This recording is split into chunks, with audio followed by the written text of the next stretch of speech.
If you guys saw my video 2 weeks ago, there is a little bit of an update on that just in case you didn't see it. Quick recap for you. There were a bunch of people who were running AI/bot accounts in Rocket League. Essentially what they would do is they could use their current account or make a new account, and then they would just have a bot play on the account, like an actual bot, a Rocket League bot that was very good at the game. It would just be able to get the account to like maybe Grand Champ level, maybe a little bit higher. And then they could use some other ways to essentially get that Grand Champ account just a bit higher than that. But people were basically running these bots. You could just set it up. Apparently people were saying it could take like 10 minutes, set up the bot, run it overnight, and then you wake up in the morning and then you have a Grand Champ account essentially. So people were able to boost a lot of accounts through this, and a bunch of people in ranked were playing against bots and AI Rocket League players essentially. And from that point, it's been about 2 weeks. So what happened? Well, I woke up one morning and Rocket League Twitter was going pretty nuts with the Psyonix statement about bots in Rocket League, and then ended up seeing this chain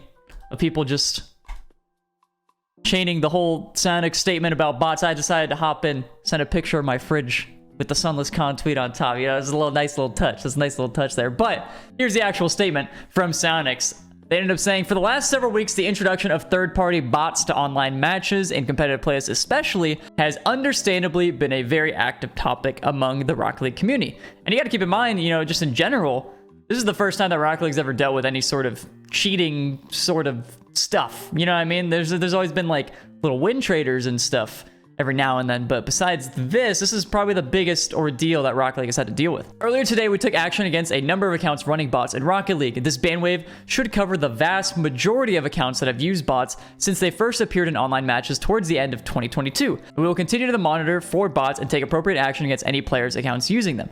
They sent out a ban wave, which essentially just means, I mean, they do bans and waves. Like, if somebody's cheating, they don't just, like, ban them right then and there. They will, you know, wait, accumulate a lot of these accounts together, and then ban them all at once.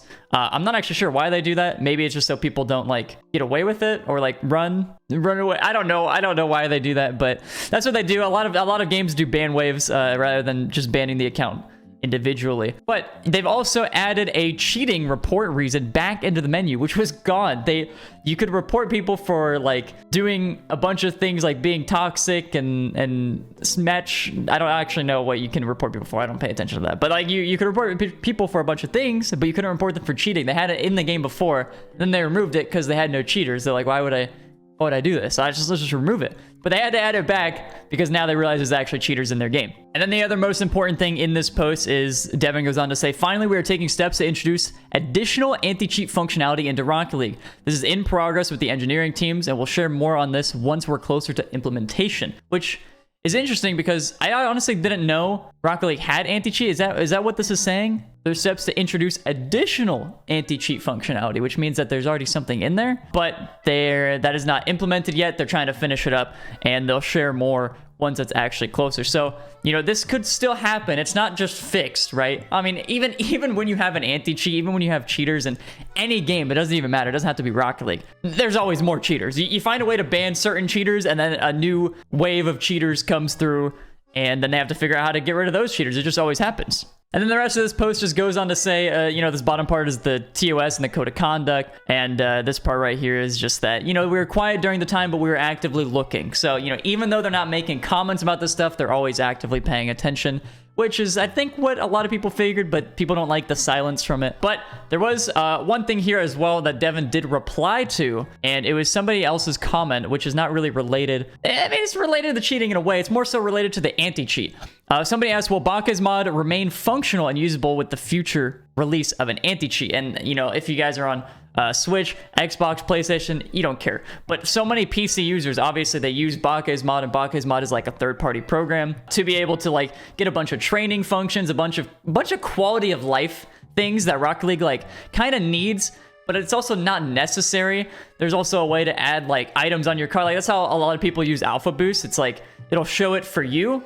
If I use Bakkesmod and put on Alpha Boost, it'll show it for me, but you won't see it in my games if you're in the same game as me, sort of thing. So that's like, you know, it's just like something that like they'll never add, but it's pretty convenient to have. And Devin goes on to say in this one, we're in early stages with anti-cheat, so I can't say more beyond what I put in the post, which is a little concerning to say the least, just because he can't say beyond what's in the post, but there wasn't really much in the post. So it kind of makes me a little worried about Bakkesmod, but I mean, at the end of the day, I feel like, getting rid of cheaters is more important than Bakkesmod. I don't know, maybe just me, I don't know. But it is something that seems like it could be a possibility. And, obviously, I think they would look into not doing that because they know how great Bakkesmod is for the community. It's also a way to get like modded maps working. And it's a bunch of like mod functionality. It's not like for cheating, for hacking.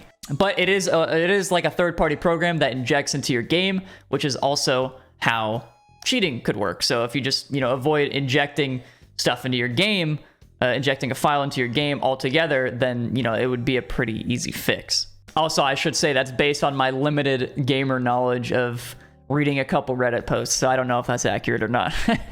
All right, well, that does it. All the cheaters are gone, I guess. Well, actually, that's not the case. There's another problem. Even though the bots, the AI have been solved temporarily, I would say, I don't think it's like fully fixed. There is another issue, and it's with win trading, actually. And win trading has been a thing for a really long time.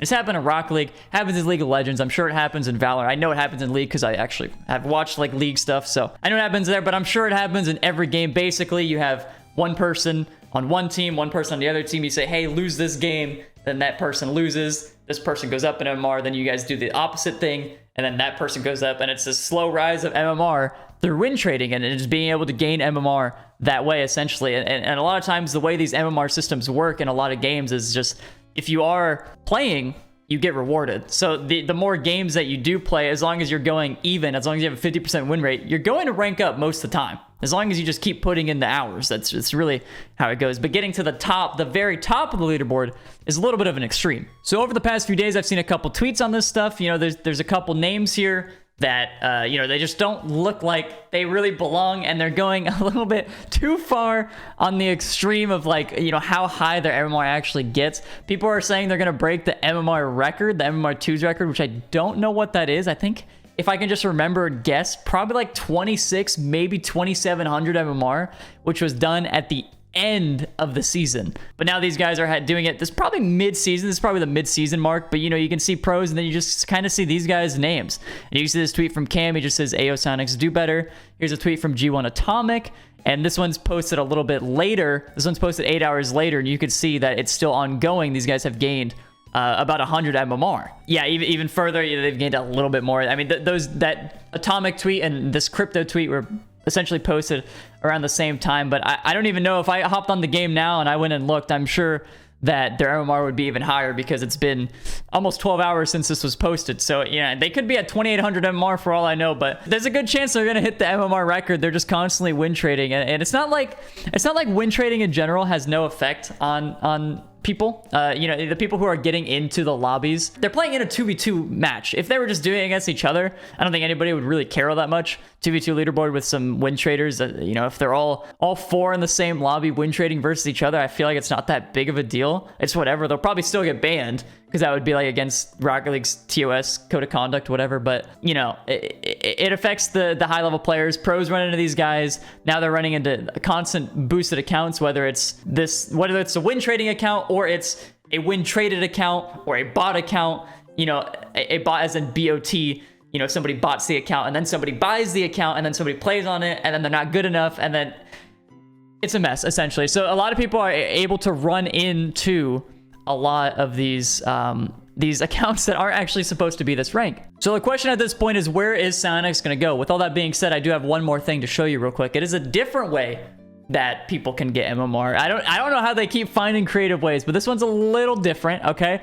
So 2 players in a 2s lobby, and Sean ends up saying they're win trading Samba, rip, we gonna lag out. And they're sitting here at 70, 80 MMR. So, I mean, I don't know if these guys are win trading or they're boosting or whatever, but he just says, we're going to lag out. And then you go to the next picture, and they're lagging out. And one of the players, Sean, disconnected. I don't know if he DC'd or what, but he just DC'd. He's gone. So people are actually, like, I don't know, DDoSing the server. I doubt they're doing it to the players because it would make more sense that the server just lags and then the players. I honestly, I have no idea how that one's even being done, but it's being done. That's like, I mean, that's the old Minecraft method. You go on, hop on Minecraft, you're getting booted offline. That's just how it goes. That's the Minecraft PvP server way. You ever played a Minecraft PvP server? That is the most toxic wasteland I've ever seen. But with all that being said, I don't know. I thought it was interesting. Figured I'd give a little update. That's it. See ya.